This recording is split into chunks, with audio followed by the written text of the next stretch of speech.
বন্ধুরা, আসসালামু আলাইকুম। ছোট্ট বন্ধুরা, দিনের নবীর উম্মতেরা, আশা করি ভালো আছেন। আমিও ভালো আছি। ছোট্ট বন্ধুরা, আজকে একটা দিনের নবীকে নিয়ে গল্প বলবো, আপনারা শুনেন। ছোট্ট বন্ধুরা, আপনারা কি জানেন আমাদের হযরত মুহাম্মদ সাল্লাল্লাহু সাল্লামের সঙ্গে সবসময় একটা ইহুদি থাকতো, বুঝছেন?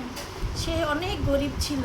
ছোট্ট বন্ধুরা, আমাদের দিনের নবী যখন নামাজ পড়তো, সেই ইহুদি সবসময় আমাদের হযরত মুহাম্মদ সাল্লাল্লাহু সাল্লামের জুতাগুলো সবসময় বুকের ভিতরে আগলিয়ে রাখতো। ছোট্ট বন্ধুরা, যেন হারিয়ে না যায়।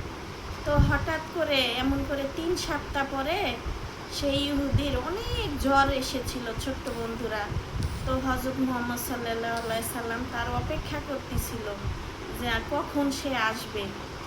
তখন জিজ্ঞাসা করলো এক সাহাবীরকে যে, হে আমার সাহাবীরেরা, আমার ওই ইহুদি কোথায়? কয়, ও তো আজ কদিন ধরে এদিকে আসে না।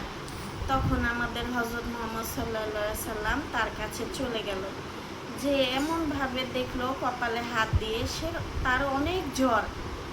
তখন আমাদের দিনের নবী দেখলো মালাকুল মউত তার জান কবজ করতে এসেছিল।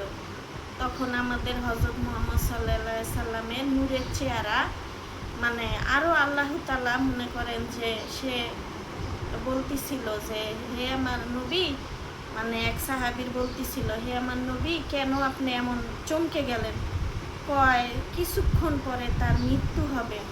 যখন তার কপালে আমাদের হযরত মুহাম্মদ সাল্লাল্লাহু সাল্লাম হাতটা রাখলো, সে নিশ্চিন্তায় ঘুমিয়ে গেল। ছোট্ট বন্ধুরা, তো ছোট্ট বন্ধুরা, আমাদের দিনের নবী আমাদের জন্য কত কিছুই না করেছে, দেখেছেন?